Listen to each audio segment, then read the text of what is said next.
Alrighty, I didn't have to drive here tonight, so I'm doing comedy half corked, so this is awesome.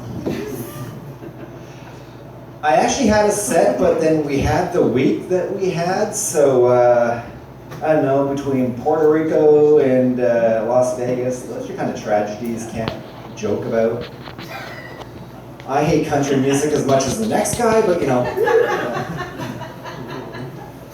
Hugh Hefner died last week, and I'm sure I'm not the only guy that kept his penis at half-mast. The one that got me, though, was Monty Hall. Because I grew up watching Let's Make a Deal every day that I was like skipping school for pretending to be sick. Summer holidays. So that kind of took me back a little bit. However, I was reading the Hollywood Reporter, and they said that they were having a public memorial, which is cool. I did not figure out, however, whether he's being buried, cremated, or was behind door number 3. That's for me, I like that one. However, during all this tragedy, we also happen to know that there's like a 70-year-old narcissistic, homophobic, roller from the 80s that's going to be doing absolutely nothing but playing golf every weekend. And on a related note, O.J. Simpson got released from jail. Okay, that's my modern stuff I just thought of today, so that's all good. You know, the first time I ever heard the term metrosexual, I just assumed it meant somebody that liked to fuck in the back of a bus. I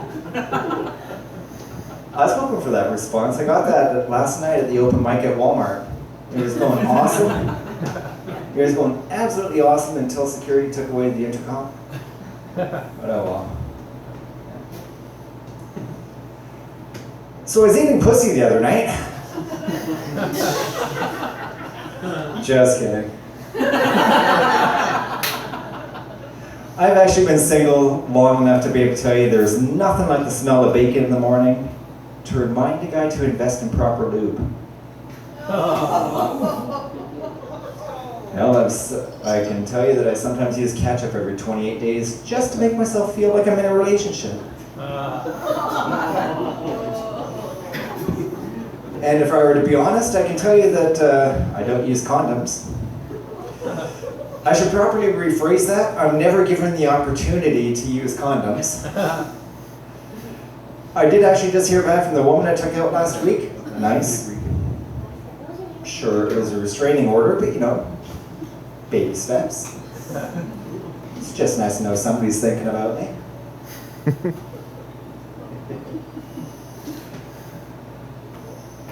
Do you know, I'm just a simple guy looking for a friend with benefits, preferably dental. I like that one. I can tell you though that I'm of age where I've heard enough jokes and I've seen enough movies that for whatever reason in the back of my mind, I was kind of under the impression it's hot when a woman calls a guy daddy while you're having sex. I call a girl mommy just once. Things get weird. And I can tell you that there are thin walls where I live. I can sometimes hear my upstairs neighbors going at it. She moans like a wounded dog. It would not at all surprise me one night to come home and find Sarah McLachlan angrily pounding away at their door.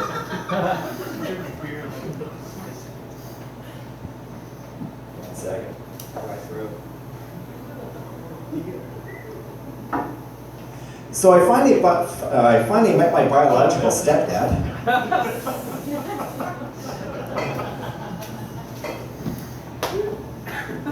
And on that type of question, why are some men called stepfathers and not faux pas? They say a lot of we children of divorce tend to blame ourselves. I don't. I blame my Aunt Jody.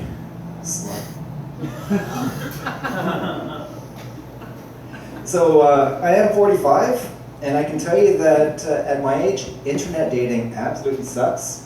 Way too many pictures of cats and kids. And I can tell you that in my opinion, Whitney Houston was wrong. Children are not our future. The future belongs to hovercrafts and holograms. Those are hard to create.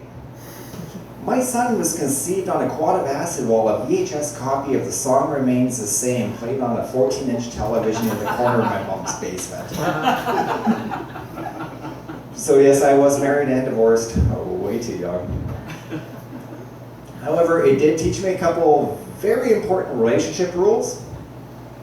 The first rule, which is kind of a life rule altogether, is that for the most part, women, by the time all is said and done, tend to fake the odd orgasm for the sake of a relationship.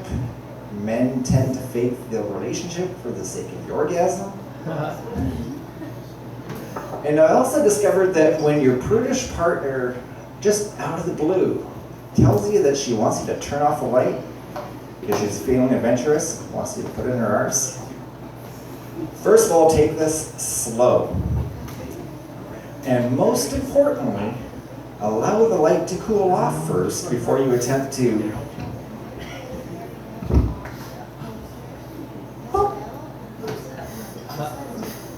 I happen to enjoy that one. So I'm not getting a light, so I'm going to keep on rambling because I'm half drunk, so this is awful. So I can tell you that I am of the age where I actually recently just had to take the full physical.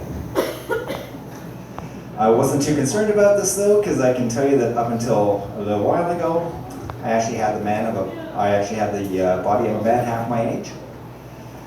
I had to get rid of it after a couple of weeks due to my neighbor complaining about the smell. Absolutely no satisfying that asshole. He was actually pounding at my door this morning at 3 a.m. 3 a.m. Now, if I wasn't still up practicing my guitar, I would have been pissed. Anyways, fuck him. What I was not at all expecting during the physical was for my doctor to inform me that I was sick. Sick. Especially when all I did was ask for like a second finger during the prostate exam. Don't worry, he was cool though, slipped me his number after. He makes a hell of a cappuccino. He also informed me that regular masturbation helps to reduce the rate of colon cancer.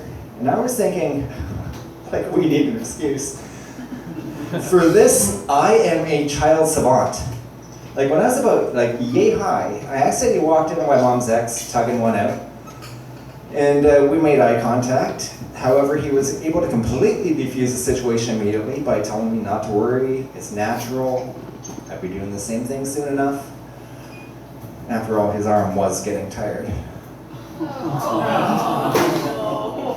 I developed a hell of a fastball, don't get me wrong. However, I can tell you that this is the 21st century, so you'd think that a guy can get like a little bit of a release by a little bit of internet porn, but no. I was doing some surfing on Pornhub a couple weeks ago. Discovered that my grandmother did a skin flick in the 70s. Yes. I'm not sure what's more disturbing, finding out your grandma did porn, or using that as the motivation for a strong finish 3 minutes later. I love that. That's going to be my joke. Have yourselves a great night.